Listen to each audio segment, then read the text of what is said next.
Okay. Hello friends.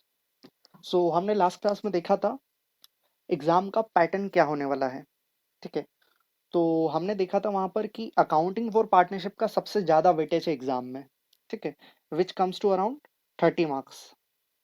ठीक है। तो we are starting our syllabus with this. ठीक है। तो सबसे पहले हम लोग पार्टनरशिप का मतलब देखते हैं। पार्टनरशिप का मतलब क्या होता है। ठीक है। अगर मैं आपको लेमैन में टर्म्स बताऊं तो दो या दो से ज्यादा पर्सन्स अगर मिलकर कोई बिजनेस करते हैं, ठीक है, और उस बिजनेस का जो भी प्रॉफिट एंड लॉस है उसको म्यूचुअली एक एग्रीड मैनर में शेयर करते हैं, तो उसको हम बोलते हैं पार्टनरशिप। ठीक है। तो एक बार डेफिनेशन पढ़ते हैं बस इसका। Partnership refers to an arrangement where in two or more persons agree to carry on business and share profit and loss mutually. ठीक है। तो ये हो गया अपना पार्टनरशिप का मतलब। ठीक है। एक होता है पार्टनरशिप डीड। तो पार्टनरशिप डीड जो है वो रजिस्टर होती है इंडियन पार्टनरशिप एक्ट 1932 के अंतर्गत। इंडियन पार्टनरशिप एक्ट 1932 मतलब सारी जो पार्टनरशिप्स हैं वो गवर्न होती है इस एक्ट के द्वारा। ठीक है। तो सर, क्या पार्टनरशिप का रजिस्ट्रेशन करवाना मैंडेटरी है? तो नो, पार्टनरशिप का रजिस्ट्रेशन करवाना इज नॉट मैंडेटरी। ठीक है। चलिए, अब आगे अपन बात करें तो सबसे पहले बिफोर अगर अपन स्टार्ट करें पार्टनरशिप का बेस, आप सभी ने क्लास 11th में फाइनल अकाउंट पढ़े होंगे। आई एम अज्यूमिंग दैट कि आपने पढ़े होंगे। ठीक है।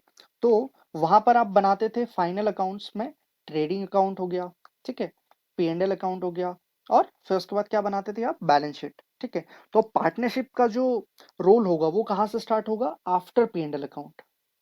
ठीक है। आफ्टर P&L अकाउंट यहाँ पर बनेगा P&L अप्रोप्रिएशन अकाउंट। ठीक है। P&L अप्रोप्रिएशन अकाउंट को क्यों बनाते हैं हम? तो P&L अप्रोप्रिएशन अकाउंट को बनाने का पर्पस होता है कि जो भी पार्टनर्स के एक्सपेंसेस या इनकम है उसको हम P&L अप्रोप्रिएशन अकाउंट में बुक करेंगे। ठीक है। तो इसका मतलब समझ लेते हैं एक बार कि P&L appropriation account is used for allocation and distribution of net profit among partners. Among partners. ठीक है। चलिए, और ये जो है ये एक ही रूल में बनेगा जो कि है नॉमिनल अकाउंट। ठीक है। जैसे P&L अप्रोप्रिएशन अकाउंट क्या है? एक तरह का नॉमिनल अकाउंट है। तो नॉमिनल अकाउंट का जो रूल है, गोल्डन रूल, वो आपने क्लास 11th में जरूर पढ़ा होगा। तो उसका रूल क्या है? Debit all the expenses and credit all the incomes. ठीक है। अपने को कोई भी चीज रटना नहीं है, सारी चीज हम समझ के करेंगे। ठीक है। रटोगे तो आज नहीं तो कल भूल जाओगे। ठीक है।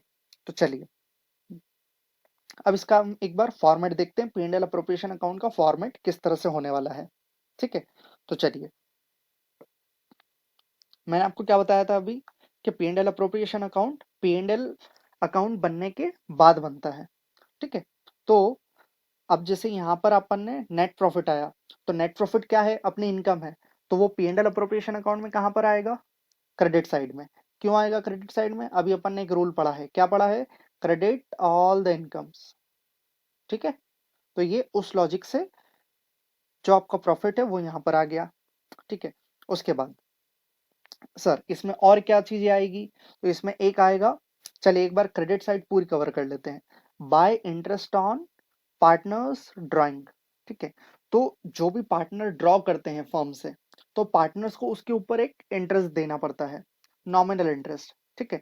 तो वो हम यहाँ पर रिकॉर्ड करेंगे, तो it's a kind of income. तो क्रेडिट ऑल द इनकम्स। ठीक है। तो ये यहाँ पर आ गया। अब एक्सपेंस में क्या आएगा? एक्सपेंस में क्या क्या आएगा? एक्सपेंस में क्या आएगा कि जैसे कोई बिजनेस स्टार्ट करता है तो उसमें पार्टनर्स ने कुछ ना कुछ कैपिटल इंट्रोड्यूस करी होगी, तो उस कैपिटल के ऊपर हम फर्म से पार्टनर्स को इंटरेस्ट देंगे। ठीक है। तो to interest on partners capital A B. ठीक है। There may be more partners C D, but exam में अगर मैं बात करूं प्रैक्टिकली तो 3 या 4 से ज्यादा पार्टनर्स नहीं देते हैं वो लोग। ठीक है। उसके बाद फिर क्या आ गया? पार्टनर्स अगर काम करते हैं तो टू पार्टनर सैलरी। ठीक है। पार्टनर सैलरी किसको जाता है? वर्किंग पार्टनर को जाता है। बहुत सारे केसेस में स्लीपिंग पार्टनर को भी जाता है, डोरमेंट पार्टनर को भी जाता है। वो हम आगे धीरे धीरे पढ़ेंगे कि पार्टनर्स कितने तरह के होते हैं वगैरह वगैरह, है ना। उसके बाद फिर क्या आता है? मान लो एक टाइम था जब बिजनेस में आपने बहुत ज्यादा सेल कर दी, बहुत ज्यादा सेल, फर्म का आपने रेवेन्यू बहुत ज्यादा ग्रो कर दिया, तो you are eligible for commission as well. तो पार्टनर्स कमीशन जाएगा, ए, बी, है ना। उसके बाद फिर अगर मैं बात करूं, तो फिर बाकी का जो भी बचा हुआ बैलेंस है वो हम उसको पार्टनर्स कैपिटल अकाउंट में ट्रांसफर कर देंगे। ठीक है। तो जो भी, जैसे कि यहाँ पर नेट प्रॉफिट है, ठीक है, bye interest on partner drawing है, इन दोनों को ऐड करके जो भी आपकी इनकम है, इनकम माइनस एक्सपेंसेस, तो जो भी बाकी बचा हुआ बैलेंस है उसको हम पार्टनर्स को डिस्ट्रीब्यूट कर देंगे। अब सर, डिस्ट्रीब्यूट कौन से रेशियो में करेंगे? तो डिस्ट्रीब्यूट उनको करेंगे हम, distribute in their profit sharing ratio.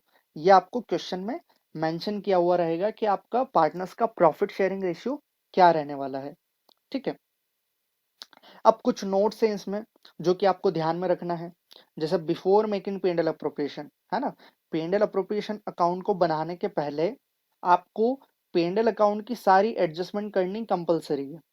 ठीक है। एडजस्टमेंट का मतलब क्या हो गया? जैसे मान लो डेप्रिसिएशन का एडजस्टमेंट है, नीचे दे रखा है आपको डेप्रिसिएशन का एडजस्टमेंट। ठीक है। तो वो आपको पहले पीएनएल अप्रोप्रिएशन अकाउंट को बनाने के पहले आपको कंप्लीट करना पड़ेगा। ठीक है। वैसे आपको दे रखा है बोनस का एडजस्टमेंट, तो बोनस आपको पहले पीएनएल में चार्ज करना पड़ेगा, है ना। तो ये हम क्वेश्चन के दौरान और डिटेल में देखेंगे। उसके अलावा एक और जो बच्चे सिली मिस्टेक कर देते हैं अधिकतर, कि हम लोग पीएनएल अप्रोप्रिएशन अकाउंट बनाते हैं किसी पर्टिकुलर ईयर के लिए, है ना। तो जो भी आप उसमें अमाउंट फीड करेंगे वो सब पर एनम होंगे, है ना। इट मे बी पॉसिबल कि क्वेश्चन में आपको दिया हुआ रहे कि salary is 200 rupees, sorry 2000 rupees per month, है ना। तो इसको आपको पहले ईयर में कन्वर्ट करना पड़ेगा, कन्वर्ट इनटू ईयर। ठीक है। तो इन बातों का आपको विशेष तौर से ध्यान रखना है। ठीक है। तो चलिए अब हम क्वेश्चंस करेंगे पीएनएल अप्रोप्रिएशन के ऊपर।